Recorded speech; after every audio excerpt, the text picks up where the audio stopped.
बिस्मिल्लाहिर्रहमानिर्रहीम। अस्सलाम वालेकुम। Welcome to my YouTube channel novel reader साहब। कैसे हैं आप सब लोग? कैसा लग रहा है आपको ये तेरे प्यार की खुशबू नावल? मुझे बड़ा अच्छा लग रहा है। आप भी अपनी जो है ना वो बताइए कमेंट सेक्शन में कि आपको ये नावल कैसा लगा है। आज हमने इसके 7 हिस्से पढ़ लिए हैं क्योंकि ये काफ़ी लॉन्ग नावल है और बहुत ही रोमांटिक, बहुत खूबसूरत नावल है। तो आज हम इसका पढ़ेंगे 8वां हिस्सा इंशाल्लाह।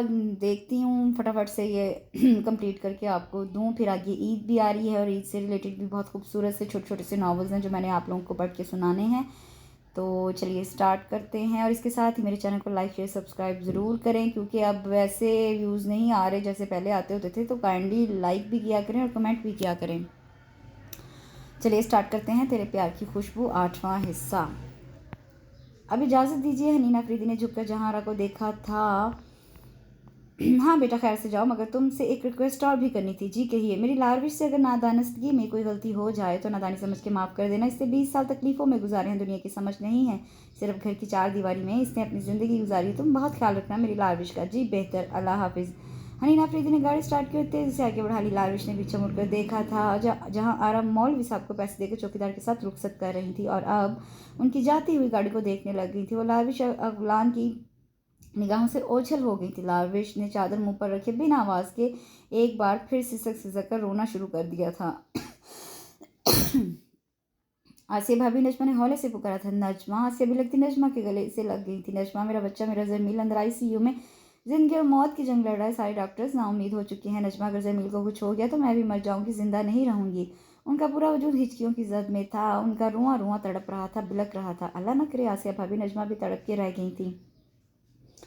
इंशाल्लाह हमारे ज़मील को कुछ नहीं होगा। बहुत सारे हाथ अल्लाह की बारगाह में ज़मील की ज़िंदगी मांगने के लिए उठे हैं। नजमा तो खुद बेइंतहा रो रही थी कि ठीक से तसल्ली भी नहीं दी जा रही थी और ज़मील को इस हाल में पहुंचाने वाला अरशद दीवार से टेक लगाए सर को शर्मिंदगी से झुकाई ज़मीन में ही गड़ा जा रहा था। ज़मील की इस हालत का जिम्मेदार ही तो था, मगर अब तक किसी ने भी उसे कसूरवार नहीं ठहराया था, झुमके के चेहरे में नहीं खड़ा किया था, जो उसके लिए मजीद शर्मिंदगी का बायस था। इतनी भी हिम्मत नहीं थी कि अपनी नज़रें उठा के तड़पती बिलकती रोती फरियाद करती माँ को देख लेता, उनसे अपने किए की माफ़ी ही मांग लेता। बस करें आसिया भाभी, वरना आपकी अपनी तबीयत ख़राब हो जाएगी। राबिया तो खुद बेबसी के मारे रो दी थी, मगर आसिया की हालत खुद उनसे भी नहीं देखी जा रही थी, तो उन्होंने आसिया को खुद से लगा लिया। नहीं राबिया, मुझसे सब्र नहीं हो रहा, मेरा बच्चा अंदर तकलीफ में, मुझसे बर्दाश्त नहीं हो रहा।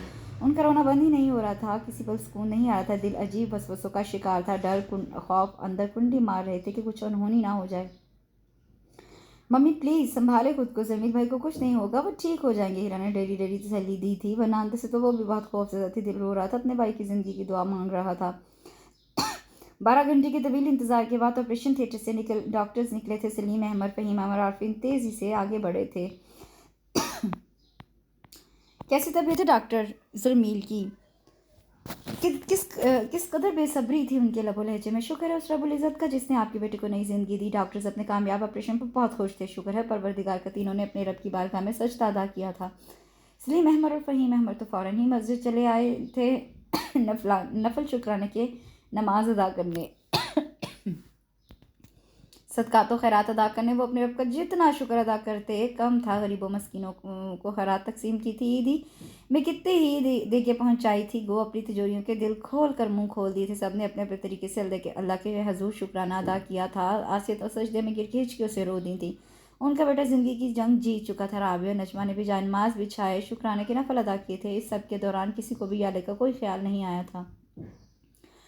जब मामला बेहतर हुआ तो हीरा ने गौर किया कि याले यहाँ मौजूद क्यों नहीं। उसका तो उस वक्त यहाँ मौजूद होना ज़रूरी था। हीरा चूँकि कॉलेज की थी, इसलिए घर में अरशद और जमील के दरमियान होने वाली तकरार से बेखबर थी।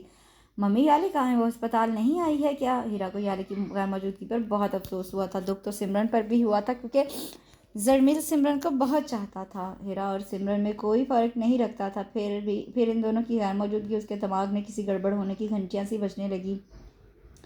हाँ नजमा भाभी, याले को क्यों नहीं लेकर आई? हालात चाहे जो भी रहे हो, जमील याले का शौहर है, इस हकीकत को हम जुटला नहीं सकते। याले का यहाँ आना बहुत ज़रूरी है। राबिया को भी याले की कमी शिद्दत से महसूस हुई थी। नजमा ने शर्मिंदगी से आसिया को देखा था, फिर राबिया को। याले को जब जमील के बारे में पता चला तो उसी वक्त बेहोश हो गई थी। अरशद ने फ़ौरन डॉक्टर सादिया को बुलवाया तो याले को शौक की कैफियत में बताया। उसके दिलो दिमाग को ज़बरदस्त धचका लगा है और दूसरी बात ये कि वो खामोश हो गई थी। दूसरी बात क्या नजमा भाभी? राबिया ने बगौर उनका चेहरा देखा था। दूसरी बात ये कि यार फिर से उम्मीद से है क्या? मगर नजमा आसिया और राबिया पर तो जैसे हैरानी के पहाड़ टूट पड़े। वो ठीक से समझ नहीं पा रही थी कि ये सब कैसे, और उनकी सोच नजमा ने पढ़ भी ली थी।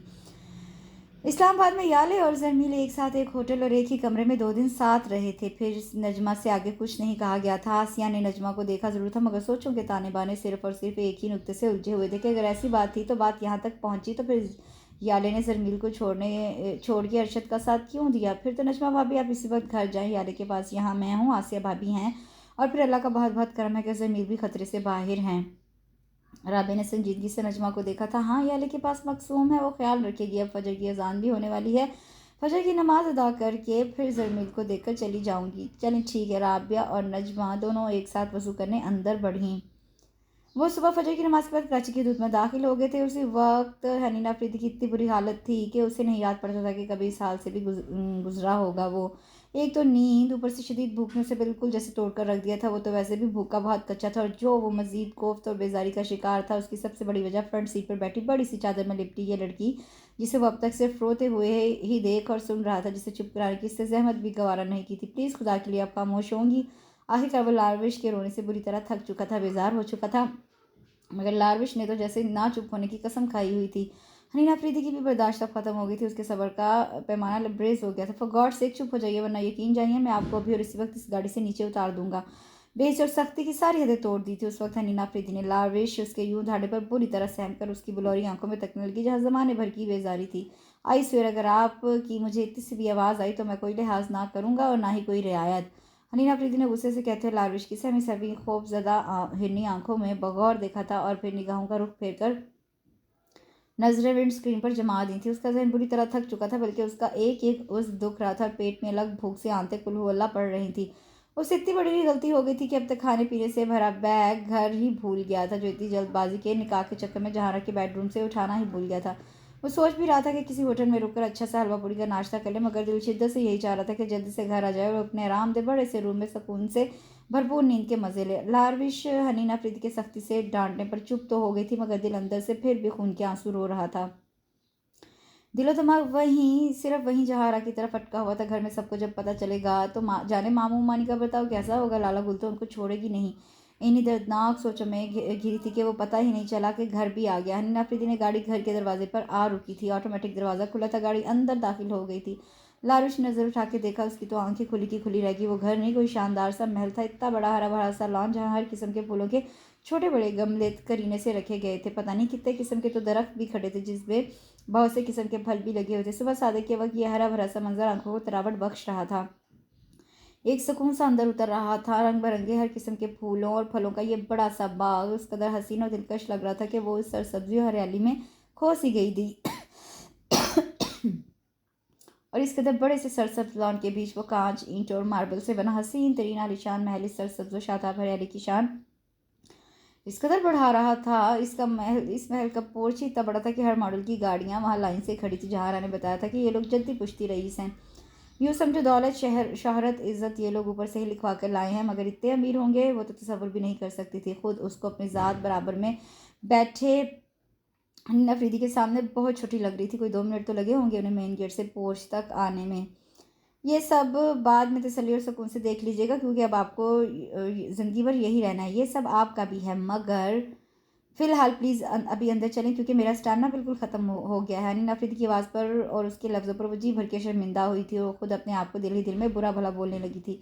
हनीना अफरीदी गाड़ी से नीचे उतरा तो लारविश भी अपनी बड़ी सी चादर संभालती नीचे उतरी थी। कॉरिडोर पार करते हुए वो उस महल में दाखिल हुए थे। हनीना अफरीदी ने तो एक सुकून से भरा सांस लिया था कि जाने कितनी कठिनाई के भरी मुसाफत तय करके आया हो। कुछ याद आने पर उसने एक तेज़ा पलटकर अपने से कुछ फासले पर खड़ी काली चादर में लिपटे वजूद पर डाली थी। एक बात और कहनी है, हमारा निकाह हुआ है, फिलहाल इसका जिक्र किसी से भी नहीं करेंगी आप। जब वक्त आएगा तो मैं खुद बात कर लूँगा। और फिर वो रुका नहीं था। तेजी से चलता हुआ ऊपर की सिमत बढ़ा था। लारवेश तो सिर्फ देखती ही रह गई। इतने बड़े खूबसूरत तरीन लाउंज के सेंटर में वो उसे अकेला छोड़ के ऊपर जाने कौन से कमरे में गायब हो गया था। हनीना अफरीदी की इस कदर बेहिसी और बेमुरवती पर उसका दिल बुरी तरह फूट फूट कर रोने को कर रहा था। वो कहाँ जाए, यहाँ इस घर में कौन उसको पहचानेगा, और ना ही तो वो किसी को जानती थी। अजीब शशोपंच का शिकार वो बेवकूफ़ों की तरह इधर उधर देख रही थी। वो तो यहाँ अंदर आने वाला रास्ता भी नहीं जानती थी। जब खड़े खड़े पैर शल हो गए, जिस्म का हर उज़्व तो पहले ही दुख रहा था, जब बर्दाश्त से बाहर हो गया तो वो वहीं एक सोफ़े पर टिक गई थी। नानो, आपने मुझे किस इम्तिहान में डाल दिया? कहीं मेरी ज़िंदगी में एक और नई आज़माइश तो नहीं आ रही? उफ़ मेरे खुदा, मैं क्या करूँ? तू ही मेरी मदद फरमा, मुझे यहाँ लाने वाला, मेरी ज़िंदगी का साथी, शरीके हयात, मेरा मजाजी खुदा तो तो बेखबर अपनी नींद के मज़े लूट रहा होगा, जिसे ये भी एहसास नहीं कि मैं यहाँ ना तो किसी को जानती हूँ, ना पहचानती हूँ, ना ही कोई मुझे जानता पहचानता है। अगर मुझे किसी ने इस घर से निकाल दिया तो उससे आगे की सोच ही नहायत तकलीफ़देह और अज़ियतनाक थी। वो तो बस अब रोने ही वाली थी कि किसी के हाथ पर उससे सर उठाकर देखा था। आने वाली खातून उसकी नानों की उम्र की ही खातून थी, जो धीरे धीरे चलती उसके नज़दीक आ ठहरी थी। लारविश उनको देखकर अपनी जगह से खड़ी हो गई थी। उसकी दोनों टांगें कँपकँपाने लगी थी। अब वो उससे सख्त लहजे में पूछेंगी, कौन हो तुम? यहाँ क्या कर रही हो? किसकी इजाज़त से अंदर आई? निकल जाओ यहाँ से। बहुत से ऐसे सवालात उसके दिलो दिमाग में गर्दिश कर रहे थे। कौन हो बेटी तुम? इस कदर नर्म और मुलायम लबो लहजा, इतना शीरी अंदाज कि उसे अपनी फजूल सोचों पर शर्मिंदगी से महसूस हुई थी। जी ज़बान लड़खड़ा के रह गई थी। बीजान की ज़ेरिक निगाहों से उसकी घबराहट छुपी नहीं रही थी। उसकी गैर होती हालत से ऐसा लगा जैसे वो भी यहीं बेहोश हो जाएगी। बीजान हौले से मुस्कुरा दी। ऐसा करो, पहले आराम सुकून से बैठ जाओ। शाबाश। बीजान ने सोफे पर बैठी थी तो लारविश भी वापस अपनी जगह पर टिक गई थी, निगाहें बदस्तूर झुकी हुई थी। अब ये बताओ, कौन हो तुम? क्या नाम है तुम्हारा? लारविश लारविश अगलान ने हिचकिचाते हुए बीजान को देखा था। लारविश? बीजान ने उसका नाम दोहराया, फिर बगौर उसका खौफजदा चेहरा, उसकी डरी डरी हिरनी जैसी आंखें देखी। तुम जहारा की नवासी हो? बीजान फौरन ही पहचान गई थी। जी। लारविश ने धीरे से गर्दन इस बात में हिला दी। जहारा कैसी है? वो नहीं आई तुम्हारे साथ? अब तुम यहाँ कैसे आई हो? एक साथ इतने सारे सवालात। वो तो सही मानों में घबरा के रह गई। जी, वो लारविश की समझ में नहीं आया कि हनीना अफरीदी का नाम भी लेना चाहिए या नहीं, मगर उसकी ये मुश्किल भी बीजान ने आसान कर दी थी। हनीना अफरीदी तुम्हें यहाँ लाया है? जी, उसने ऐसे कहा जैसे अपने किसी गुनाह का एतराफ़ कर रही हो। और जहारा वो तुम लोगों के साथ नहीं आई? जी नहीं। क्यों? जहारा क्यों नहीं आई? उसकी तबीयत तो ठीक है ना? बीजान के लहजे में वाज़ह फ़िक्रमंदी महसूस की जा सकती थी। नहीं, नानू की तबीयत ठीक नहीं। उसके उनके ज़िक्र पर लारविश की हिन्नी आंखों से आंसू छलकने लगे थे। परेशान मत हो, अल्लाह बेहतर करेगा। मैं भी थोड़ी देर में उससे फ़ोन पर बात कर लूँगी। तुम बहुत लंबे सफ़र से आई हो, कुछ देर आराम कर लो, फिर मिलकर नाश्ता करेंगे। और ये कि अब से तुम इसे अपना ही घर समझना, बहुत आराम सुकून से रहना। तुम्हें यहाँ ना तो कोई तकलीफ़ होगी और ना ही तुम्हें यहाँ कोई परेशान करने वाला है। जहां तुम्हारे लिए बहुत परेशान थी, फ़िक्रमंद थी, अंदर ही अंदर घुलती रहती थी। मैं अभी उसे फ़ोन करके कह देती हूँ कि अब उसे तुम्हारी फ़िक्र करने की कोई ज़रूरत नहीं है। अब से तुम मेरी ज़िम्मेदारी हो। तुम्हें यहाँ सब कुछ मिलेगा, प्यार, मान, मोहब्बत, चाहत, इज़्ज़त, सब कुछ। और तुम भी खुद को अकेला और तन्हा मत समझना। जैसे जहाँ आ रहा है वैसे ही तुम्हारे लिए मैं हूँ। अब से तुम मुझे भी जान ही पुकारना। उन्होंने लारविश के सर पर शफ़क़त से हाथ रखा था। लारविश का दिल भर आया और उसके दिल को जैसे सुकून सा मिला था, जैसे तड़पती कड़कती हुई धूप से वो ठंडी मीठी छाँव में आ बैठी हो। इन्हीं आंखें इस जानिसार होती मोहब्बत पर भरने लगी तो बीजान ने उसको बढ़कर खुद से गले लगा लिया था। बस अब रोना मत, अब तुम्हारे रोने के दिन ख़त्म हो गया। आज से मैं तुम्हारी इन प्यारी प्यारी सी आंखों में आंसू ना देखूँ, हमेशा खुशी देखूँ, हंसता मुस्कुराता हुआ चेहरा देखूँ। ठीक है। लारविश ने होरे से सर हिला दिया। बीजा ने उसकी चमकती पेशानी पर बोसा लिया और अपने साथ खड़ा किया था। आओ मेरे साथ। वो उसे एक कमरे में ले गई जो बहुत बड़ा, कुशादा और खूबसूरत था। अब से ये कमरा तुम्हारा है, तुम यहाँ सुकून से रहना। किसी भी शय की ज़रूरत हो तो बिला झिझक कह देना। बिल्कुल भी ना शर्माना, ना ही घबराना। जी बीजान, अब तुम कुछ देर सो जाओ, आराम करो, बातें फिर करेंगे। अब अभी तुम जुबारिया से मिलोगी तो और खुश हो जाओगी। अब जाओ आराम करो, मैं जब तक नाश्ता बनवाती हूँ, फिर सब मिलकर करेंगे। उन्होंने एक बार फिर बुजुर्गाना शफ़क़त से उसके सर पर हाथ फेरा और चली गई। जाने कितना वक्त गुजर गया था, उसे नींद की पुरसुकून वादी में खोए हुए ऐसा महसूस हुआ जैसे उसके सिल्की रेशम जैसे नर्म और मुलायम बालों में कोई धीरे धीरे उंगलियां फेर रहा है और होले होले से शीनी आवाज में पुकार रहा है, लारविश जान उठ जाओ, देखो दोपहर के 2 बज गए, उठो, शाबाश, कुछ खा लो, भूख भी लगी होगी तुम्हें। लारविश बेटा, ममता से भरी नूर आवाज में जैसे वो खो सी गई थी। उसने कभी अपनी सगी माँ को तो देखा नहीं था, मगर ऐसा लग रहा था जैसे वो जन्नत में है और उसकी माँ बिल्कुल उसके करीब बैठी उसे प्यार से सहला रही हैं, उसे पुकार रही हैं। वही खुशबू, वही सुकून, वही राह जो कभी दुनिया में उसे मुयस्सर नहीं थी। वो इस पर खुद को बहुत पुरसुकून महफूज समझ रही थी। ज़माने की तकलीफ़ों और ज़ियतों से आज़ाद समझ रही थी। उसके होंठों पर इत्मीनान बनी खुशनुमा मुस्कुराहट थी। अगर ये ख्वाब है तो ये ख्वाब कभी ना टूटे। वह तमाम उम्र इस खुशबू भरे हिसार में रहना चाहती थी। इस एक लम्हे ने उसके सारे दुखों तक, सारी तकलीफ़ों का मदावा कर दिया था। उसकी रूह पर, जिस्म पर लगे ज़ख्मों से रिश्ते लहू को भुला दिया था। जुबारी आस्तिकी से मुस्कुरा दी। वो समझ गई थी ममता से महरूम ये प्यारी सी मासूम भोली भाली लड़की ख्वाबों ख्यालों की वादी में अपने माँ का हाथ पकड़ के खिलखिला रही है, खुश हो रही है। वो चाहती नहीं थी कि लारविश का ख्वाब तोड़े, मगर वो सुबह 7 बजे से भूखी प्यासी सो रही थी। उन्हें लारविश की भूख की भी फिक्र थी, लाहक थी। उन्हें बेसाख्ता उसकी मासूमियत पर प्यार आया था। जुबारिया झुकी और धीरे से उसकी रोशन पेशानी पर प्यार भरा, शफकत से भरा बोसा लिया था। उनके प्यार भरे लम्स पर लारविश की आंख खुल गई, उसकी नींद टूटी, उसका ख्वाब टूटा था। खुद पर झुके उस चेहरे से वो खौफजदा हो गई थी और एक झटके से उठ के बैठी थी। इन हिरनी आंखों में खौफ व हरास वाज़े तौर पर जुबारिया देख रही थी। अभी भी लारविश का हाथ जुबारिया के हाथों में दबा हुआ था। लारविश ने अपना हाथ उन हाथों में मका देखा तो हिरनी आंखों में खौफ मजीद दौचंद बढ़ा था। डरो नहीं बेटा, जुबारी ने नरम मुस्कुराहट से उसको देखा था। आप कौन? लाविश की घबराहट किसी तौर पर कम नहीं हो रही थी। मैं हनीन की मामा हूँ और अब से तुम्हारी और अब से तुम भी मुझे ना सिर्फ अपनी मामा समझ सकती हो बल्कि क्या भी सकते हो। मेरे सिर्फ 2 ही बेटे हैं, एक प्यारी सी चांद सी बेटी की कमी थी और तुमने आकर पूरी कर दी है। मेरे रब ने मेरे आंगन में भी चांदनी बिखेर दी है। जुबारिया ने उसके फूले फूले सुर्ख और सफ़ेद गालों पर हाथ फेरा था। लाविश उनको टुकर टुकर देख रही थी। कुछ बोलोगी नहीं क्या? मैं बहुत बुरी हूँ? जुबारिया ने उसकी हिरनी आंखों में झांका था। नहीं तो। वो जुबारिया के इस कदर प्यार पर शर्मिंदगी से सर झुका गई थी। जुबारिया ने बगौर उसका चेहरा तका था। बीचन कह रही थी, तुम बहुत मासूम सी भोली भाली हो, मगर मैं कहती हूँ तुम बहुत ज़्यादा प्यारी और खूबसूरत हो। लालूश अपनी तारीफ पर बुरी तरह झींक कर रह गई थी। जुबारिया धीरे से मुस्कुरा दी। अच्छा ये बताओ, तुम्हें भूख नहीं लग रही है? जी उससे हैरान होकर जुबारिया को देखा था। जानती हो क्या टाइम हो रहा है? दोपहर के 2:30 बज रहे हैं। 2:30 बज गए? मैं इतनी देर तक सोती रही हो? शर्मिंदगी से आहिस्ता आवाज़ में खुद से बोली थी, मगर उसकी आहिस्ता आवाज़ जुबारिया ने सुन ली। तुम बहुत अरसे बाद शायद सुकून की गहरी नींद सोई हो। मैं कोई 3 बार तुम्हें देखने आ चुकी हूँ, मगर तुम इतनी बेखबर और पुरसुकून मीठी नींद सो रही थी कि दिल ही नहीं चाहा तुम्हें उठा दूं। मगर तुम्हारी भूख की भी फिक्र हो रही थी, इसलिए तुम्हें उठा दिया। बीजान को भी तुम्हारी बहुत फिक्र हो रही है। जुबारिया ने नरमी से देखते हुए उसके रुखसार पर हाथ रखा था। उन्होंने तो प्यार चाह जैसे उसको अपना गर्विदा बना लिया था। माँ तो उसने कभी देखी ही नहीं थी, मगर शायद आज अगर इसकी अपनी सगी माँ होती तो यकीनन वो भी ऐसे ही उसकी फिक्र कर रही होती। क्या सोचने लगी हो बेटी? जी वो चौंक कर जुबारिया को देखने लगी। चलो खैर सब बातों को छोड़ो, हम बातें बाद में ढेर सारी करेंगे। पहले तुम उठो, जल्दी से फ्रेश हो जाओ, फिर मिलकर एक साथ खाना खाते हैं। अभी तक मैंने भी नहीं खाना खाया क्योंकि आज दोपहर का खाना मैं अपनी प्यारी सी बेटी के साथ खाऊंगी। लारविश को मजीद शर्मिंदगियों ने अपने हिसार में ले लिया। वो उसकी वजह से भूखी बैठी थी। उठो शाबाश। जुबारिया ने लारविश का हाथ पकड़ के बेड से नीचे उतारा था। लारविश आधे घंटे बाद जुबारिया के साथ डाइनिंग टेबल पर बैठी थी।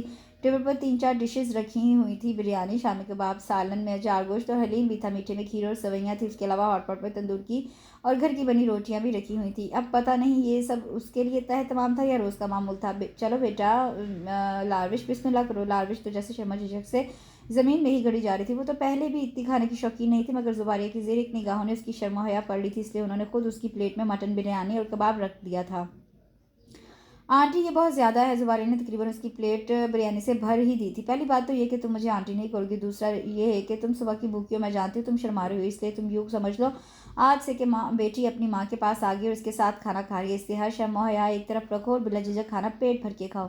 जुबारी की इतनी मोहब्बत भरी ममता पर वजह से निहाल हो गई हो, उसका दिल भर आया। हिन्नी आंखों में नमी सी आ ठहरी, जिसमें से चंद मोती टूटकर रुखसार पर बिखरते चले गए। बुरी बात है, रोते नहीं है। किसी भी माँ को अपनी बेटी की आंखों में आंसू अच्छे नहीं लगते। जुबारिया ने उसके आंसू साफ किए तो लारविश का दिल भर आया। बेसाख्ता ही उससे जुबारिया का हाथ थाम दिया और अकीदत से होंठों से चूम लिया था। मैं इतनी मोहब्बत के काबिल नहीं हूँ।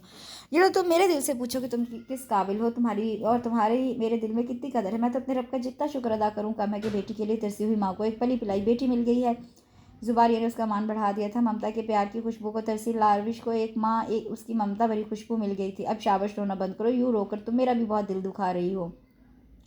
सॉरी। लारविश रोते रोते मुस्कुरा दी। जुबारिया ने उसे टेबल पर रखी हर डिश खिलाई थी। लारविश ने अब तक अपनी ज़िंदगी में यूँ पहली बार खुलकर बिला खौफ बिला झिझक पेट भर के खाना खाया होगा, वरना वहाँ मुमानी तो उसके सर पर किसी तलवार की तरह लटकी रहती थी। यही वजह थी कि नानो और मुमानी की कभी भी नहीं बनती थी और जीत हमेशा नानो की ही होती थी, मगर मुमानी के अताब का निशाना लारविश ही बनती थी। इतना कुछ नानो से सुनने के बाद वो लारविश को सताने से बाज नहीं आती थी। वो जुल्म ढाने का कोई मौका हाथ से नहीं गंवाती थी और लारविश वो बेचारी तो बस उनकी कड़वी किसीली बातें खामोशी से ही सुनती थी। उनकी जहरीली निगाहें हत्ता कि कभी कभी उनकी मार भी बर्दाश्त करती थी, मगर नानो को कभी कुछ नहीं बताती थी कि लड़ाई झगड़ा मजीद बढ़ेगा।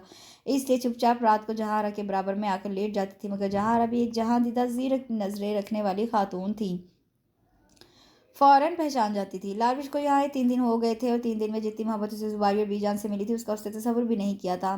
मगर हाँ, उसे यहाँ लाने वाला हनीन अफरीदी, जिसकी शक्ल भी उसने अभी तक नहीं देखी थी, और उनके माबैन जो रिश्ता ज़बरदस्ती मजबूरी के तहत जोड़ा गया था, वो रिश्ता भी शायद हनीन अफरीदी भूल चुका था। इसलिए बीजान या जुबारिया ने अब तक इस बारे में कोई सवाल नहीं पूछा था। वो नहीं सोचो में घिरी सोफे पर अकेली बैठी थी। सामने फुल साइज़ का टीवी ज़रूर चल रहा था, मगर उसकी निगाहें स्क्रीन पर नहीं थी। उसके ध्यान के सारे उलझे धागे हनीना अफरीदी में ही उलझे हुए थे। जाने आगे का मुकद्दर उसका कैसा था, क्या नसीब में लिखा था। उसकी इस मजबूरी के रिश्ते की ज़िंदगी कितनी थी। मामा, माँ, मामा, मम्मा, मॉम, ऐसे बहुत से नामों से पुकारता हनीना अफरीदी ऊपर रेलिंग से फिसलता हुआ नीचे आ रहा था। आवाज़ इतनी ऊँची और बुलंद थी कि खुद लारविश भी अपनी सोचों को सोचती बुरी तरह चौंकी थी और उस सिमत देखने लगी। हनी, पीछे से जुबारी ने दहल कर सीने पर हाथ रखा था। ये क्या हरकत है हनी, अगर चोट लग जाए पर बचपना बिल्कुल नहीं जाएगा तुम्हारा। हनीना अफरीदी की जोरदार पुकार से ही जुबारी किचन से बाहर निकल कर आई थी। Mom, my sweet and cute baby, आपका बेटा बहुत स्ट्रॉन्ग और ढीठ है। वो फौरन मुस्कुराता और जुबारी के गले का हार बना था। ऐसा ही था, वही सबसे यूं ही अपने लाड उठवाता था। फजूल की बातें बनवा लो तुमसे, सिर्फ उन्होंने हनीना अफरीदी को खुद से अलग किया। ये बताओ क्यों इतनी ज़ोर ज़ोर से चीख रहे थे।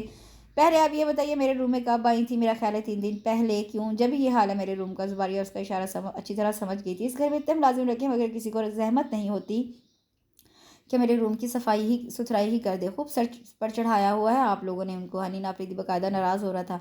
मुलाजमों को छोड़ो, सबसे ज़्यादा तो मैंने तुम्हें सर पर चढ़ाया हुआ है। तुम्हारे कमरे की सफाई करने की हिम्मत ना तो मुझ में है और ना ही घर के मुलाजमों में। बकौल उनके जितनी मेहनत और जितना टाइम वो इस घर की सफाई सुथराई में लगा देते हैं, उससे ज़्यादा डबल वक्त हनीन साहब के कमरे की सफाई में लगता है। इसमें अब मैं इतनी भी जालिम और बेरहम नहीं हूँ कि उन बेचारों की जान को सताऊँ।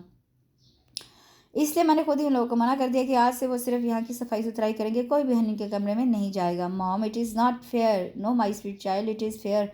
अब सज़ा ये है तुम्हारी कि तुम खुद ही अपना फैला बिखरा कमरा समेटो, उसे साफ़ करो। जब खुद करोगे तो सफाई पता चलेगा कि कितनी मेहनत करनी पड़ती है। इस बारी ने पिचकारते उसके सजे सवरे बाल बिगाड़ दिए थे। मॉम, वो जिद होते हुए चीखा था और यूं ही उसकी नज़र सामने उठी थी जहाँ लारविश बैठी उन दोनों की गुफ्तगू सुन रही थी और देख रही थी। हनीना अफरीदी ने चंद लम्हे गौर से देखा और फिर जैसे झमाके से जहन में एक आइडिया आया था। ऑल राइट मॉम, आपने तो मुझे हरी झंडी दिखा दी, मगर मैं भी बहुत चालाक हूँ।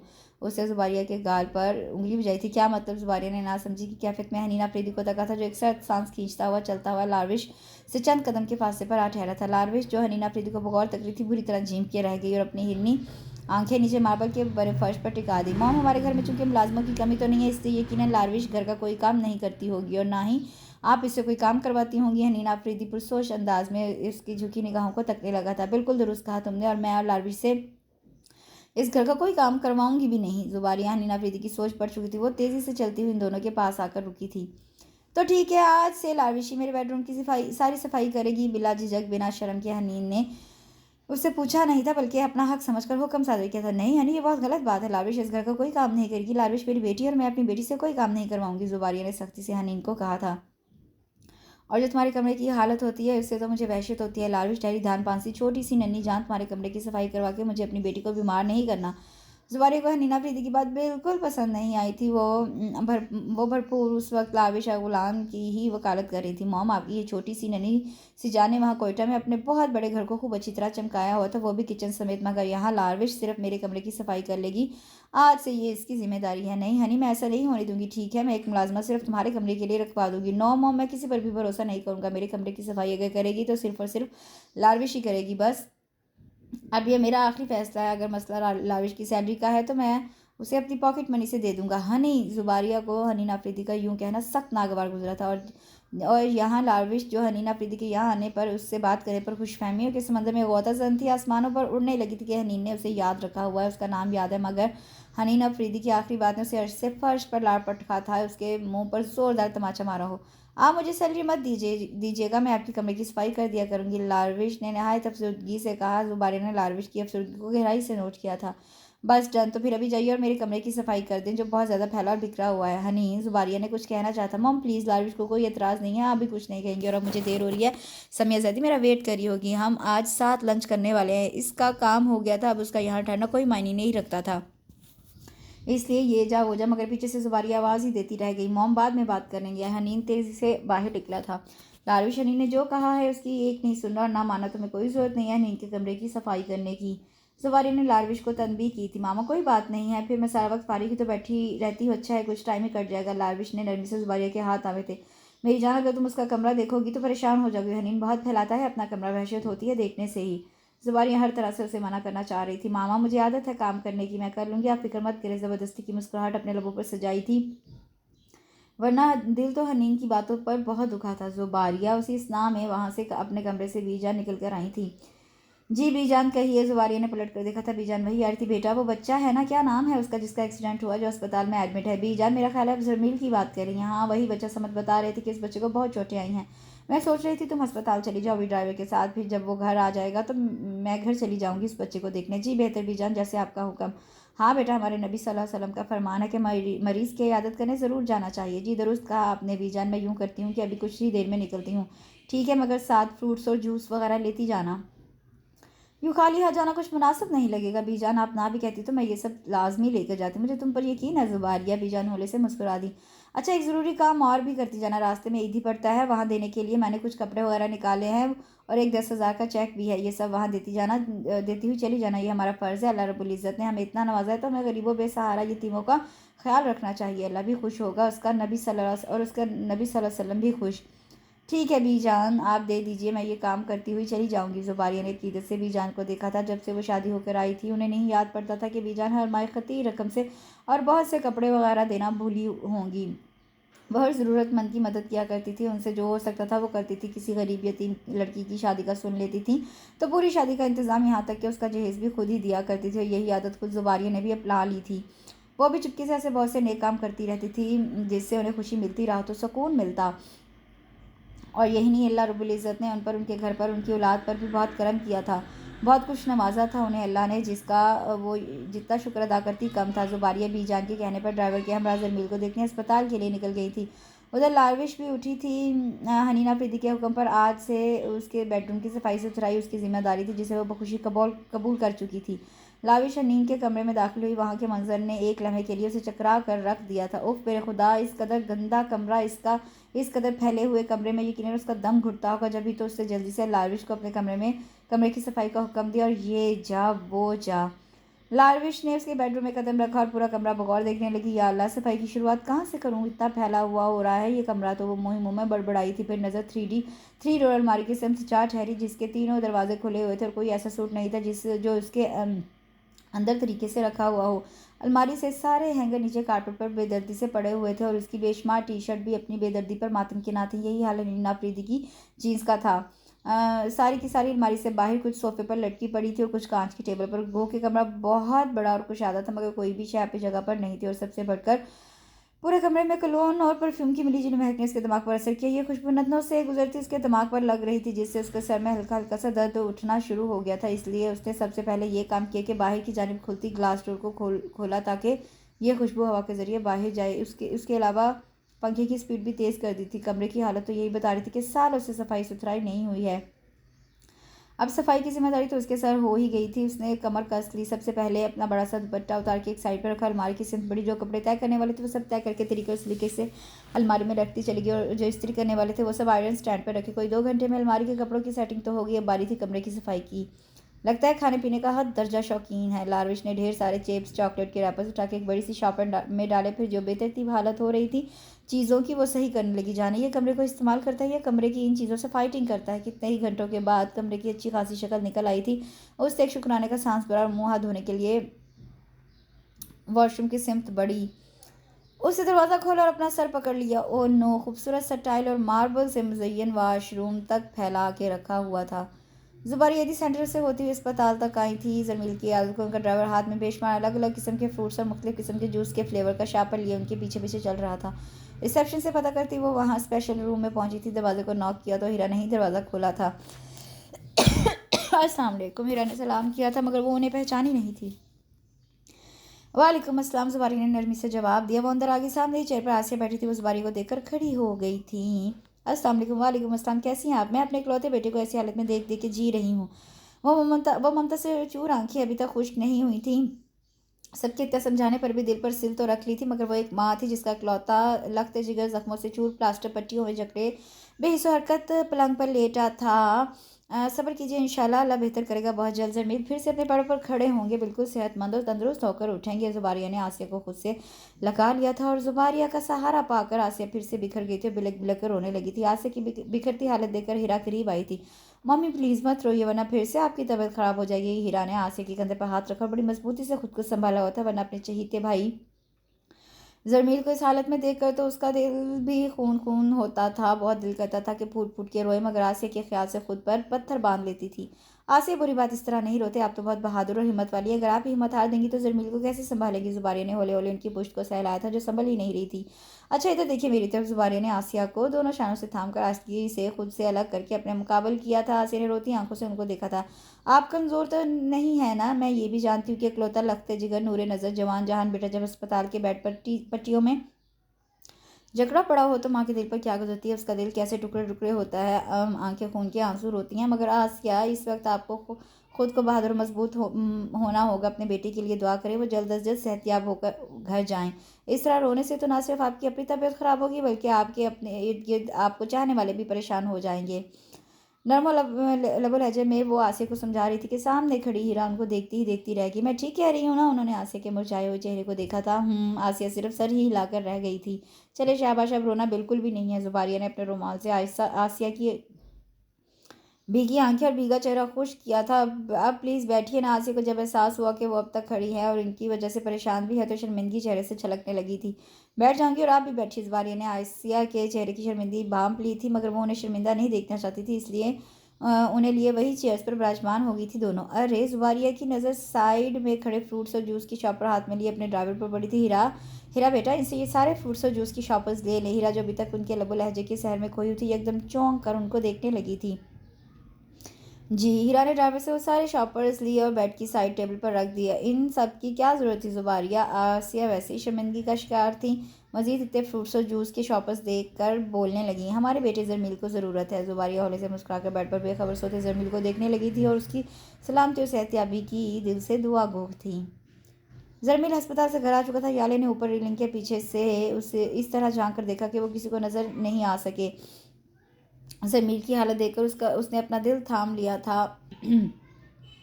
सब आंखें समंदर से भरने लगी थी। ऐसा तो उससे कभी चाहा नहीं था या सोचा था कि वो जरमील को कभी ऐसी हालत में भी देखेगी। जरमील व्हील चेयर पर बैठा था। उसके दोनों हाथों पैरों में प्लास्टर चढ़ा हुआ था। सर पर सफ़ेद पट्टी बंधी हुई थी। हीरा ने बताया था कि जरमील के सीने पर कांच के बारीक बारीक टुकड़े घुसने की वजह से वहाँ काफ़ी जख्म आए हैं। यहाँ तक कि इतना जानलेवा एक्सीडेंट था कि रीढ़ की हड्डी भी बुरी तरह मुतासर हुई है। जाने कब तक उसे बेड रेस्ट करना पड़ेगा, स्टिक इस्तेमाल करनी पड़ेगी।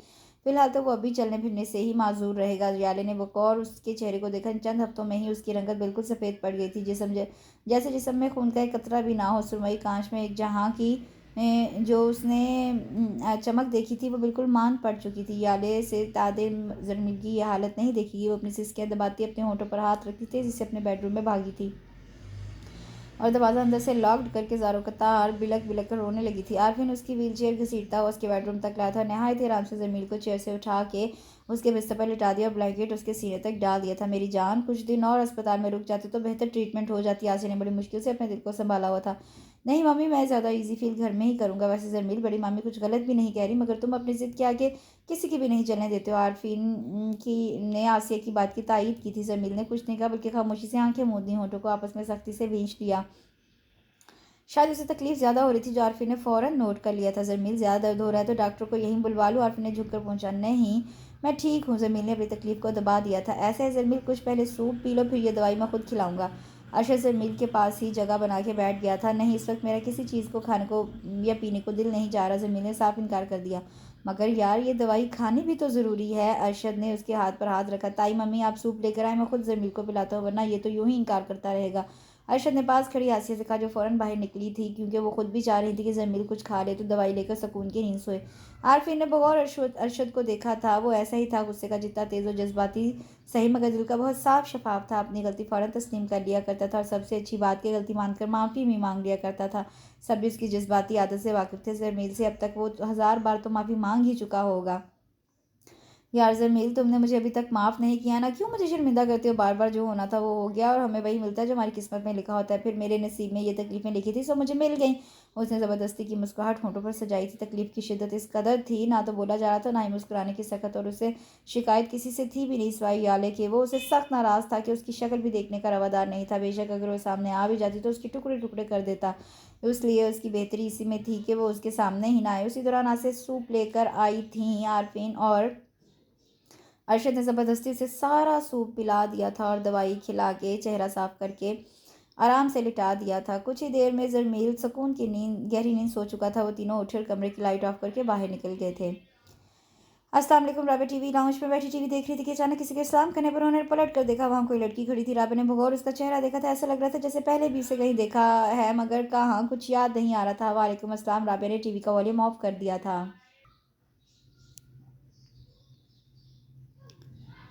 आपने शायद मुझे पहचाना नहीं, मैं सोमी हूँ, मकसूम की बेस्ट फ्रेंड। सोमी। राबी अपनी जगह से खड़ी होगी। तुम वही हो ना जिसे मैंने उन्होंने जानकर जुमला अधूरा छोड़ दिया था। जी हाँ, मैं वही हूँ, वही सोमी हूँ जिसे आपने अपने बेटी के लिए पसंद किया था। मगर सॉरी आंटी, मैं ये शादी नहीं करना चाहती थी क्योंकि मैं किसी और को पसंद करती थी। इसलिए अपनी जगह मकसूम को बिठा के खुद घर छोड़ के चली गई थी। शर्मिंदगी से उसकी आंखें झुक गई थी। तो अब यहाँ क्या लेने आई? उन्हें सोमी का यहाँ आना कुछ खास पसंद नहीं आया था, जो सोमी ने नोट भी कर लिया था।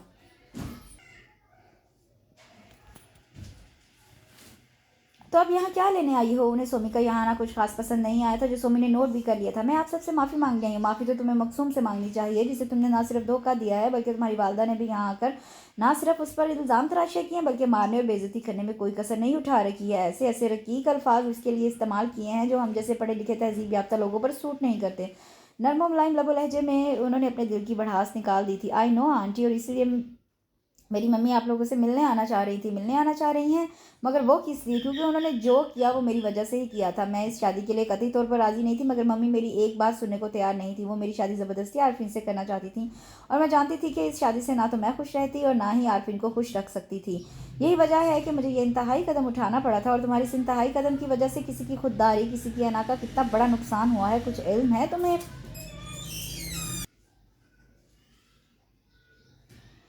बहरहाल जो हुआ सो हुआ। मकसूम को मैंने उसी दिन अपनी बहू तस्लीम कर लिया था, जिस दिन उसने मेरे घर में मेरे आरफीन के हवाले से कदम रखा था। वो मेरी बहू ही नहीं, बेटी भी है, और आरफीन के हवाले से बहुत अजीज भी है।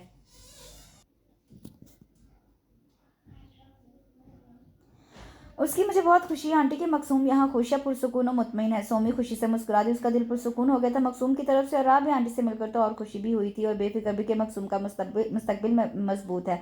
अब वो जल्द अज जल्द मकसूम से मिलना चाहती थी। हाँ, मकसूम बहुत प्यारी मासूम बच्ची है। चंद माह में ही उसने हम सबका दिल जीत लिया। आरफिन बहुत खुश है, मैं भी बहुत खुश हूँ, और अल्लाह ने उन दोनों का जोड़ यूं ही लिखा था। अल्लाह की मर्जी के बगैर कोई फैसला नहीं होता, वो जो चाहता है हमारे भले और बेहतरी के लिए ही करता है।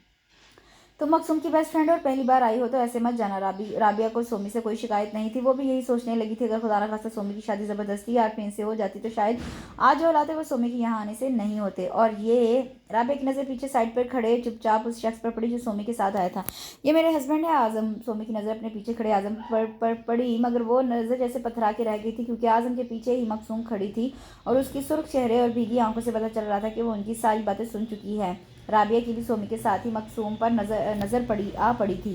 मकसूम! सोमी ने धीरे से पुकारा था। मकसूम की आंखें नमी से भरी हुई थी। उसे बहुत बड़ा धचका पहुंचा था। दिल टूट के चिकनाचूर हुआ था, और उसका एतमाद, मान, भरोसा सब कांच के टुकड़ों की तरह रेजा रेजा होकर चारों तरफ बिखरता चला गया था। वो लड़खड़ाते कदमों से चलती हुई आई और सोमी के बिल्कुल मुकाबिल आ ठहरी थी। उसने खामोशी से उसे देखा था, फिर उसका हाथ उठा सोमी के रुखसार पर, मगर सोमी ने या राबिया और पीछे खड़े आजम ने एक लफ्ज़ भी नहीं कहा था, क्योंकि मकसूम का गुस्सा बजा था। वो भी अपनी जगह बिल्कुल ठीक थी। वो जानते थे अगर मकसूम को हकीकत मालूम होगी तो वो बहुत हर्ट होगी, इसलिए मकसूम के हर रवैये के लिए वो खुद को पहले ही तैयार कर चुकी थी। इतना बड़ा धोखा, इतना बड़ा फरेब, ये तो सरासर नाइंसाफ़ी है ना। बेस्ट फ्रेंड ऐसी तो नहीं होती। वो बुरी तरह रो दी थी। स्याह आंखों से पानी किसी झरने की तरह बह रहा था। सोमी ने जो किया बहुत गलत किया। वो नहीं जानती थी कि मगर वो आरफीन से उसकी कितनी वकालत करती, उसके खातिर लड़ती झगड़ती, कितनी बातें सुना देती, उसका बाजू का दिल भी दुखा देती, और जिसके लिए वो सब करती उस दोस्त ने तो उसे खुद अंधेरे में रखा था, उसे धोखा दिया था। किस मुँह से वो आरफीन का सामना करेगी? आरफीन तो यही कहेगा ना कि बहुत मान था, बहुत भरोसा था उसे अपनी दोस्त पर, जो तुम्हें ही धोखा दे गई। कैसे वो आरफीन की कड़वी किसीली बातें, उसकी चुपती नज़रों का सामना करेगी, उससे नज़र मिलाएगी? उसे ये सब कैसे बर्दाश्त होगा? यही सब से बड़ा सच सोच सोच कर उसका दिल हौला जा रहा था, और खूब रोना भी आ रहा था। मकसूम, मेरी बात तो सुनो। सोमी ने मकसूम का यूँ रोना देखा नहीं जा रहा था। उसका थप्पड़ माना ज़रा भी बुरा नहीं लगा था। उसने मकसूम को पकड़ना चाहा था। नहीं सुननी मुझे तुम्हारी कोई भी बात। मकसूम ने बुरी तरह से सोमी का बढ़ता हुआ हाथ झटका था। तुम बहुत बुरी दोस्त हो। तुमने मेरा भरोसा तोड़ा है, मेरे एतमाद, मेरी खुदारी को चोट पहुंचाई है। मेरा भरम टूट गया है। आरफिन जो बहुत देर से दरवाजे के पीछे खड़ा सब सुन रहा था, मगर मकसूम का यूं हिचकियों से बिलक बिलक कर रोना तकलीफ दे रहा था उसे। वो कहाँ देख सकता था उसकी आंखों में आंसू, जहाँ वो एक जहाँ आबाद करना चाहता था, खुशियाँ बखेरना चाहता था, अपने प्यार की लौ जलाना चाहता था, वहाँ गम या आंसू नहीं देख सकता था। वो दरवाजे के पीछे से निकला और अंदर आया था। मकसूम! आरफिन ने होले से पुकारा था।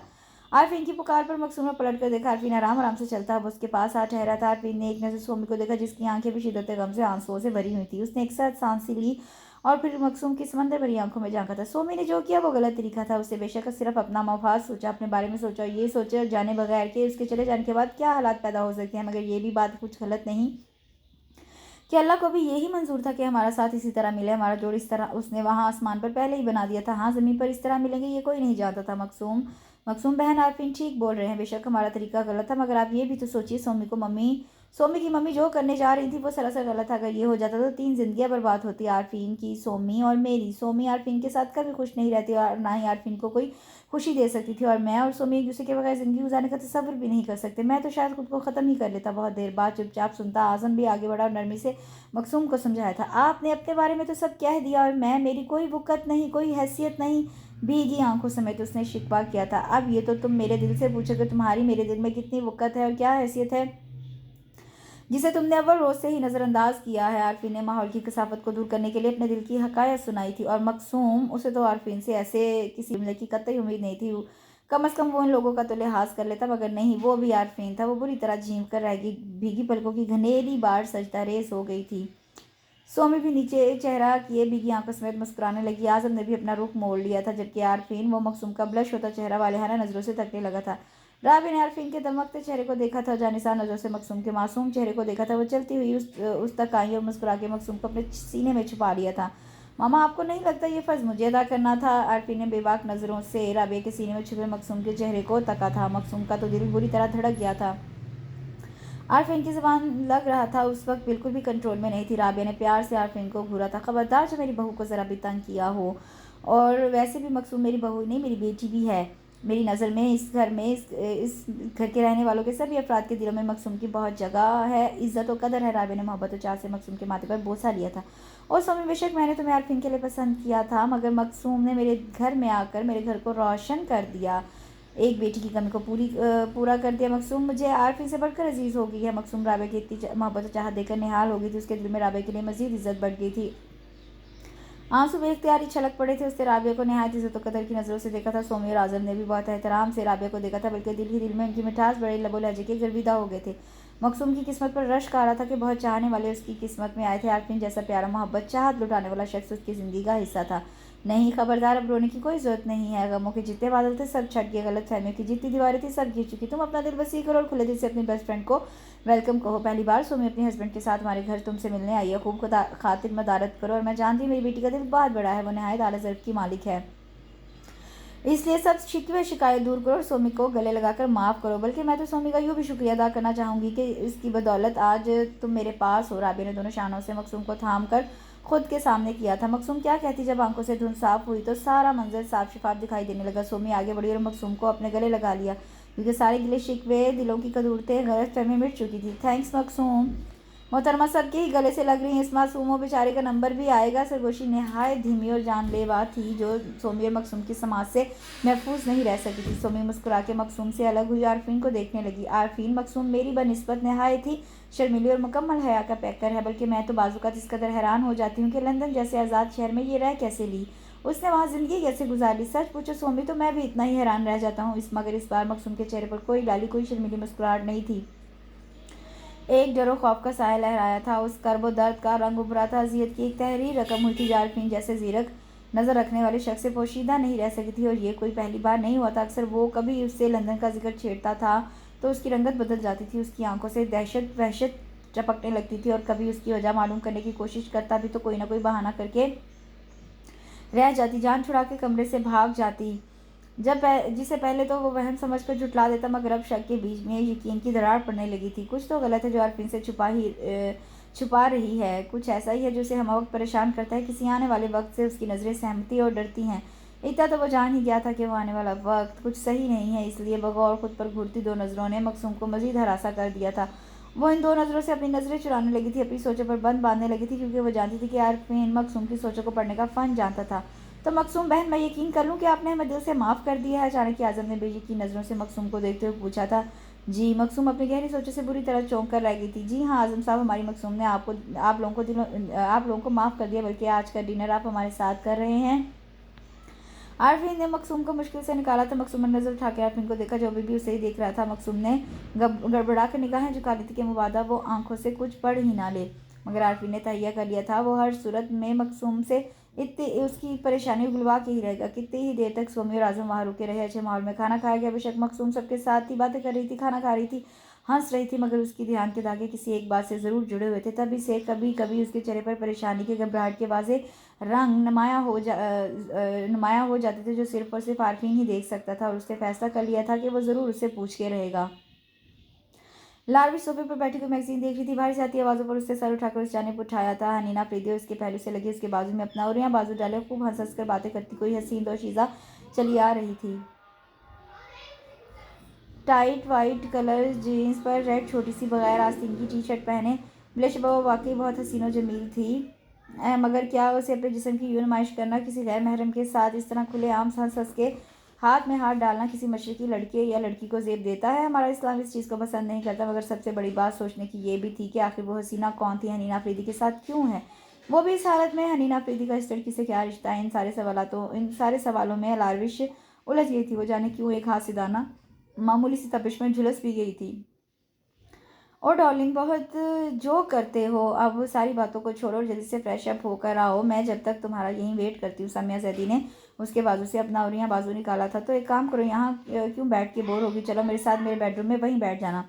हनीना अफरीदी ने उसके शोल्डर कट बालों को एक लट को हल्के से खींचा था। मुझे तो कोई एतराज़ नहीं, मगर अगर तुम्हारी बीजान ने देख लिया तो इस्लाम पर एक लंबा लेक्चर सुनने को मिल जाएगा और मैं अपना मूड कतई ख़राब नहीं करना चाहती। किस कदर ढिठाई से उसने कहका लगाया था, जैसे बीजान का मजाक उड़ा रही हो, जो कि हनीना अफरीदी का तो मालूम नहीं, मगर लारविश को बहुत बुरा लगा था। उसने नहायत घूर के चलते फिरते हंसते बोलते शो पीस को देखा था। अरे यार, तुम इन बातों का बुरा मत मनाया करो। एक्चुअली वो मुझसे बहुत प्यार करती है, मुझे यकीन है बहुत जल्द वो तुमको भी प्यार करने लगेंगी। उम्मीद तो नहीं लगती, मगर खैर ये तो बात की बात है। वैसे भी मुझे उससे कोई फ़र्क नहीं पड़ने वाला कि तुम्हारी बीजान मुझे पसंद करें या ना करें। लेकिन तुम्हारी मॉम बहुत स्वीट है और अब हमें बहुत देर हो रही है। तानिया और अरसल हमारा वेट कर रहे होंगे। मुझे लगता है कि अब उनका फ़ोन आने वाला है। यू आर राइट, तुम मुझे 5 मिनट वेट करो, मैं अभी रेडी होकर आता हूँ। हनीन तेज़ी से ऊपर की सिमत बढ़ गया, जबकि समिया अब शोल्डर कट बालों को झटकती सोफे की जाने पड़ी थी। लारविश को हनीना अफरीदी का नया रूप किस कदर हैरत हुई थी। वो सोच भी नहीं सकती थी कि वो ऐसा भी हो सकता है। वो सामने ही तो बैठी थी, जिस पर एक निगाह गलत अंदाज डालना भी शायद उसने अपनी शान के खिलाफ समझा था। अपना यूं नज़रअंदाज किए जाना, इस लड़की को यूं अहमियत देना, जहाँ उसको दुख पहुंचा गया, वहीं समिया जैदी के लिए जलन का एक एहसास भी जागा था। समिया तफाखुर से गरूर की चाल चलती हुई सोफे सेट की सिमत बड़ी थी। तेरसे में समिया की नज़र अब लारविश पर पड़ी थी, और जब वो हनीन के साथ होती तो किसी तीसरे की गुंजाइश नहीं होती कब थी जो लारविश पर नज़र ठहरी थी। मगर लारविश को एक नज़र देखने के बाद उससे बगौर इसको एक नज़र देखा भी ज़रूर था। बड़े से ब्लू एंड फिरोजी इंतजार के दुपट्टे में खुद को अच्छी तरह ढांपे उसका छुपा हुआ होशरुबा हुसन अपने होने का चीख चीख कर ऐलान कर रहा था। जिंदगी में पहली बार समिया जैदी किसी से यूं मुतासिर हुई थी, मगर ये मुतासिर होने की मुद्दत चंद सेकंड की थी, क्योंकि वो ठहरी गुरूर की चादर में लिपटी एक मगरूर हसीना अपने सामने वो भला किसी को खातिर में कब लाती थी। पॉजिटिव पहलू तो बहुत ही कम, ज़्यादातर नेगेटिव पहलू ही किसी न किसी तरह वो ढूंढ निकालती थी। इस लड़की के ढीले ढाले कपड़े, ऊपर से बड़े से दुपट्टे में खुद को लपेटे समिया को कोफ्त का शदीद एहसास हुआ था, बल्कि अंदर बाहर एक घुटन सी भी थी। उसने लारविश को बुरी तरह अंदाज किया और टेबल पर पड़े रिमोट को उठाकर टीवी ऑन कर लिया था। जताने का अंदाज यही था कि वो इस घर की मालिका है। उसका इस घर पर इसकी चीज़ों पर पूरा पूरा हक है। लारविश समझ गई थी कि सामने बैठी ये मगरूर हसीना अपने सामने हर किसी को हकीर समझती है, सिवाय हनीना अफरीदी के। लारविश ने भी कोई रिस्पांस नहीं दिया। उसे तो वैसे भी वो पसंद नहीं करती थी, इसलिए अपना मैगजीन दोबारा पढ़ने लगी थी, जैसे उसके यहाँ होने ना होने से उसे कोई फर्क नहीं पड़ता था। कोई आधे घंटे बाद खुशबू में बसा नक सा तैयार हुआ हनीना अफरीदी नीचे उतर रहा था। चले, हनीन चलता हुआ समिया जैदी के चंद कदम फासले पर आ ठहरा था। Oh you good looking sweety. Samiya ने रिमोट मेज पर रखकर खड़ी हुई खुले लफ्जों में हनीना अफरीदी की तैयारी को खराज तहसीन बख्शा, और ये खराज तहसीन सामने बैठे लारविश को जैसे अंगारों पर ले गया था। कितनी बेशर्मी से समिया जैदी उठी और हनीना अफरीदी के गाल से अपना रुखसार टच किया था। थैंक्स, हनीन ने मुस्कुराते जवाब दिया, और उसी वक्त उसकी नज़र लारविश पर पड़ी थी, जो अपना मैगजीन छोड़ के सुर्ख आंखों से हनीन को देख रही थी। अरे तुम भी यहाँ बैठी हो? हनीन का ये जुमला लारविश को मजीद सुलगा गया था। समिया, इनसे मिलो, ये लारविश अगुलान कोयटा से आई हैं। समिया ने हनीना अफरीदी के कहने पर अब दूसरी नज़र लारविश पर डाली। हनीना अफरीदी का बस इतना ही तारुफ कराना काफ़ी था। और लारविश ये है समिया जैदी, माई गर्लफ्रेंड। हनीन के अंदाज में इस कदर फ़ख्र बोल रहा था जैसे समिया पर ही उसकी दुनिया ख़त्म हो गई हो। हनीना अफरीदी के गर्लफ्रेंड कहने पर लारविश के अंदर बहुत कुछ छनाके से टूटा था। शायद उसका दिल, उसका भरम। अच्छा, तो ये कोयटा से आई है, मगर ये है कौन? पता नहीं समिया जैदी ने क्यों ये सवाल किया। यार, मेहमान है हमारी। समिया ने अजीब नज़र से लारविश को देखा था, जैसे कह रही हो तुम्हारी यही अहमियत है। एनीवेज इन सारी फजूल बातों को छोड़ो, हमें वैसे भी बहुत देर हो गई है, अब निकलना चाहिए। समिया ने ज़्यादा बात करना गवारा ही नहीं समझा था। ओके ओके जानू, चलते हैं। पहले तुम ये बताओ, तुमने कुछ खाया पिया? भाई तुम्हारी मेहमान साहबा को मैनर्स नहीं है कि घर आए मेहमानों को कैसे बिहेव करते हैं। समिया ने डायरेक्ट उसकी ज़ात पर चोट की। लारविश, तुमने समिया से ठंडा गर्म का नहीं पूछा? हनीन ने नहायत नागवार नज़र से लारविश को देखा, जैसे खुदा न खास्ता उससे समिया की शान में कोई गुस्ताखी कर दी हो। मुझे तुमसे इस कदर बेपरवाही की उम्मीद नहीं थी। अरे डेढ़ जाने दो, शायद कोटा में लोगों को मेहमान नवाजी के आदाब नहीं आते। वैसे भी हम तो बाहर चल ही रहे हैं, इसलिए तुम मुझे आइसक्रीम खिला देना, फिर अरसल के घर चलते हैं। आज सारी पार्टी उसके घर जमा है। All right. हनी ने मुस्कुराकर समय को देखा, फिर लारविश को देखा। लारविश, आइंदा से ऐसा नहीं होना चाहिए। मुझे तुम्हारी आज की हरकत कतई पसंद नहीं आई। हनी ने सख्ती से तनबीह की थी, इसे अपनी गर्लफ्रेंड के साथ मेहमान नवाजी का बुरा सलूक मारे दे रहा था, जबकि अपनी इतनी अकल भी इस्तेमाल नहीं कर रहा था कि खुद तो अपनी गर्लफ्रेंड से उसका मेहमान की हैसियत से तारुफ करा रहा था और खुद ही मेज़बान के फ्राइज़ अंजाम ना देने पर खफा भी हो रहा था। और फिर जिस तरह वो हाथ में हाथ डाले आए थे, उसी तरह हाथ में हाथ डाले निकलते चले गए थे। मगर जिस तरह लारविश को समिया जद के साथ मिलकर बेइज्जत करके गया था, उसका ये छोटा सा नाजुक दिल बहुत दुखा था। और ये दुखन शायद ये जलन उसकी हिरनी आंखों से बहकर अपनी इस घर में औकात इसकी हैसियत जता गया था। लारविश, इसी स्नाह में वहाँ जुबारिया चली आई थी। लारविश ने बुरी तरह चौंक कर जुबारिया को देखा। लारविश जुबारिया की इस हिरनी आंखों में तैरते आंसू देख लिए थे। वो तेजी से उसके पास आई थी। क्या हुआ जान, क्यों रो रही हो? बड़ी बेसब्री से उसके करीब बैठ के पूछने लगी थी। नहीं तो मामा, लारविश ने तेजी से अपने दुपट्टे के पल्लू से अपना चेहरा खुश्क किया था और वो चेहरा झुका गई थी। तो देखो मेरी तरफ। जुबारिया ने उसकी झुकी ठोड़ी पकड़ के उसका पशमर्दा चेहरा ऊपर उठाया था। मैंने अभी अपने कमरे में की खिड़की से हनीन की गाड़ी जाते देखी। उसके साथ समिया भी थी। कहीं हनीन ने तुमको तो नहीं कुछ कहा? अरे नहीं तो मामा, सच बोल रही हो? बिल्कुल सच। ओके मान लिया, मगर फिर ये इन प्यारी आंखों में आंसू क्यों हैं? बस यूं ही दादो की याद आ गई थी। ये तो उसने सच कहा था। हनीना अफरीदी की बेहिसी पर दादो ही याद आई थी। हमसे कोई शिकायत है? यह आपने क्यों सोचा? लारविश अगलान को उसकी इस तरह फिक्र करने पर जहाँ शर्मिंदगी हुई थी, वहीं खुद पर गुस्सा भी आया था। भला ये कहाँ की अक्लमंदी है कि हनीना अफरीदी की बेहिसी और अपनी दर्द में उनकी बेलौस शफकत से भरी मोहब्बत को नज़रअंदाज कर रही थी। तुम्हारी इन आंखों में तहते आंसू ने मुझे बहुत तकलीफ दी और ये सोचने पर मजबूर किया है कि शायद हमारे प्यार में कोई कमी रह गई है। ऐसा बिल्कुल भी नहीं है। आपकी मोहब्बत और चाहत में मुझे कोई कमी नहीं लगी। उसने नहायत ही अकीदत एहतराम से जुबारिया का हाथ पकड़ के चुमा था। जुबारिया के इस प्यार पर वो मुस्कुरा दी। लारविश ने उनकी ज़िंदगी में इस बेटी की कमी को पूरा कर दिया था। तो फिर आज से मेरी एक बात मानोगी? आप हुक्म कीजिए। आज की बात, तुम्हारी खूबसूरत आंखों में ना तो कोई आंसू देखो ना ही उदासी। ओके डन, आपका हुक्म। सर आंखों पर जिसकी खिलाफ वर्जी नहीं होगी। Good girl. जुबारिया ने लारविश का चेहरा अपने हाथ के प्याले में भर के उसकी चमकती पेशानी पे बोसा लिया था। हनी, समिया विंड स्क्रीन को पुरसोच नजर से घूरती हुई बोली। हूँ। हनी ने स्टेयरिंग घुमाया। तुम्हारे घर में ये जो लड़की है, कौन है ये? कौन? हनी तो भूल चुका था। उसे तो याद ही नहीं था कि लारविश से निकाह करके वो खुद से अपने घर लाया था। अरे भाई, वो जो तुम्हारे घर में सोफे पर बैठी हुई थी। अच्छा वो, तुम शायद लारविश की बात कर रही हो, मगर तुम्हें बताया तो था कि वो हमारे घर मेहमान है। और ये तुम्हारी मेहमान कब तक के लिए यहाँ है? जाने क्यों समिया का दिल खटका था। अरे यार, तुम्हें क्या हुआ है जो ऐसे फजूल सवालात कर रही हो? हनी, मेरे सवाल का जवाब मुझे अभी तक नहीं मिला। ओके, गुस्सा क्यों करती हो? लारविश हमारे यहाँ मेहमान है, चली जाएगी जब उसकी मर्जी होगी। तो वैसे एक बात तो बताओ, तुम्हें लारविश की इतनी फिक्र क्यों लगी है? कहीं इसकी खूबसूरती से मुतासिर तो नहीं होगी? हनी ने सिर्फ मजाक किया था जो समिया को खास पसंद नहीं आया। इसका मतलब है तुमने लारविश को बहुत गौर से देखा। उसके दिल में शक का मामूली सा बीज फूटा था। अरे यार, मैं तो हर खूबसूरत चीज़ को बहुत गौर से देखता हूँ, मगर समिया जैसी से ज़्यादा कोई खूबसूरत चीज़ नहीं हो सकती। ये बात हमेशा याद रखना। समिया ने नहात गरूर से गर्दन अकड़ा के हनीन को देखा था। जानू, इस बात से इनकार कर भी कौन काफिर रहा है? हनीना अफरीदी ने उसका खूबसूरत चेहरा बगौर देखा। बिलाशुबा उसने एक से बढ़कर एक हसीनो खूबसूरत लड़की से दोस्ती की, मगर समिया का चेहरा हर खूबसूरत चेहरे से बढ़कर था। उसमें एक ऐसी कशिश थी कि हनीना अफरीदी झुकता ही चला गया था और अब उसकी सोच यही थी कि समिया को खोना नहीं चाहता था। एक बात बताओ। बहुत देर की खामोशी के बाद वो बोली। हाँ पूछो। हनीना अफरीदी ने कहा। तुम क्या लाविश से बात करते हो? अरे यार, तुम्हारी सुई अभी भी लाविश में अटकी हुई है। बताओ ना, क्या तुम लाविश से बात करते हो? हनीना अफरीदी ने स्नोपी बार के आगे गाड़ी रोक दी थी और मोड़कर उसको देखने लगा। तुमसे फुर्सत मिले तो किसी और चेहरे को देखूं भी। जब से समिया ने हनीना अफरीदी से दोस्ती की थी, वो उसे चाहने लगी थी और ये चाहत उसकी इस कदर जुनून में बदल गई थी कि हनीना अफरीदी पर अपना हक समझती थी। किसी तीसरे वजूद की तरफ देखे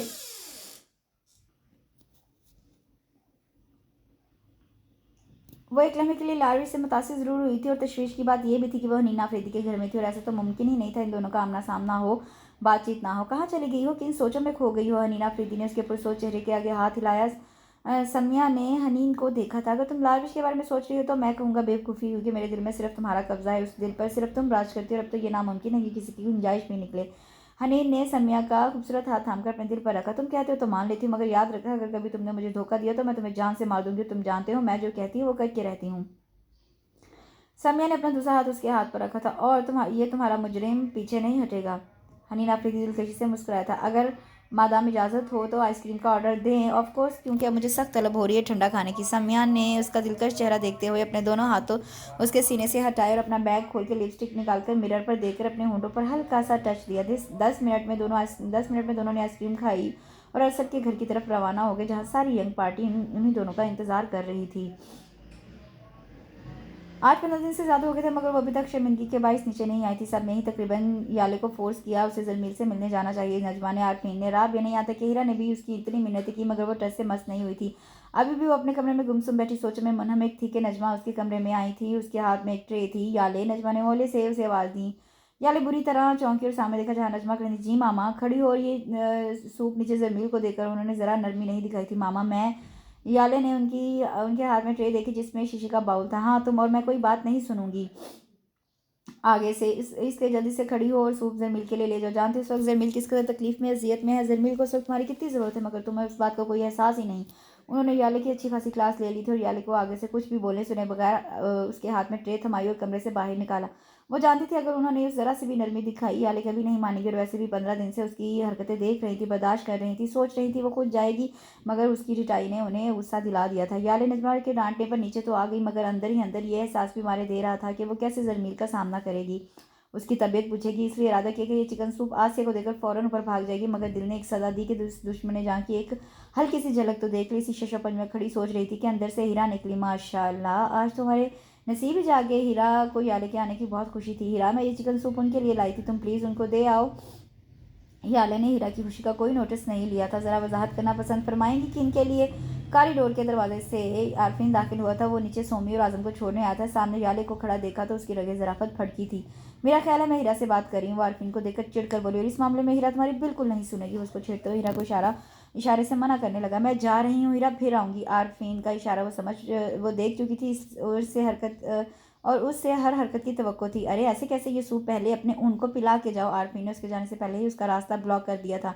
हीरा, आरफीन भाई को समझा लो, मैं इस वक्त मजाक के बिल्कुल मूड में नहीं हूँ। याले ने संजीदगी से हीरा को देखा जो मुस्कुरा रही थी। याले, मेरा तो ख्याल है आरफीन भाई कुछ गलत नहीं कह रहे हो। मेरा ख्याल भी यही है कि ये चिकन सूप तुम लाई हो जमील भाई को पिलाओगी भी तुम खुद ही, वो भी चाह के साथ, तो जमील जल्दी से सेहतियाब हो जाएगा। आरफीन ने जानकर टुकड़ा जोड़ा था। याले उस वक्त इन दोनों के निशाने पर थी और वो दोनों अपने मकसद में कामयाब होते नजर आ रहे थे। यार देखिए आरफीन भाई, आप मेरे रास्ते से हट जाएं वरना मुझसे बुरा कोई नहीं होगा। याले ने एक कमज़ोर सी धमकी दी।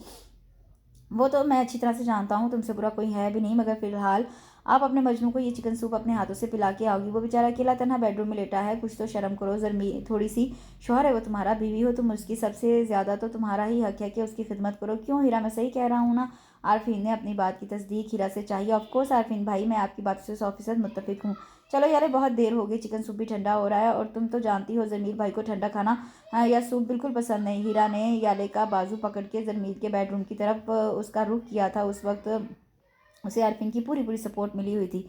मैंने कहा ना मैं नहीं जाऊंगी। याले ने हीरा को घूर कर अपना बाजू हल्के से झटके से छुड़ाया था। हीरा ये ऐसे नहीं मानेगी, हमें ही ज़बरदस्ती करनी पड़ेगी। आरफीन ने उसकी डिटाई बगौर देखी और हीरा को आंख से कुछ इशारा किया था। फिर हीरा और आरफीन ने मिलकर पकड़ के उसको जरमील के बेडरूम के अंदर धकेला था। हम चाहते हैं कि जल्द अज जल्द दोनों में सुलह हो जाए। और एक ये मोहतरमा है कि लाइन पर ही नहीं आ रही हैं। आरफीन ने बंद दरवाजे को देखा और कुछ फासले पर दोनों खड़े हो गए कि मुबादा वो फिर से ही बाहर ना आ जाए। इस इस्ना में वहाँ आसिया भी हाथ में ट्रे लिए चली आ रही थी। यहाँ हम इसका 8वां हिस्सा ख़त्म करते हैं। इंशाल्लाह कल इसका हम 9वां हिस्सा पढ़ेंगे। और मुझे कमेंट में बताइएगा आज के हिस्से में आपको क्या पसंद आया। क्या जरमील याले को माफ़ कर देगा? क्या उसके साथ मूड ठीक हो जाएगा? मुझे कमेंट सेक्शन में ज़रूर बताइए। इंशाल्लाह कल इसके नए हिस्से के साथ हाजिर होंगी। अपनी दुआओं में, इबादतों में मुझे याद रखिए। इसके साथ ही मेरे चैनल को लाइक शेयर सब्सक्राइब ज़रूर कीजिए। अल्लाह हाफ़िज़।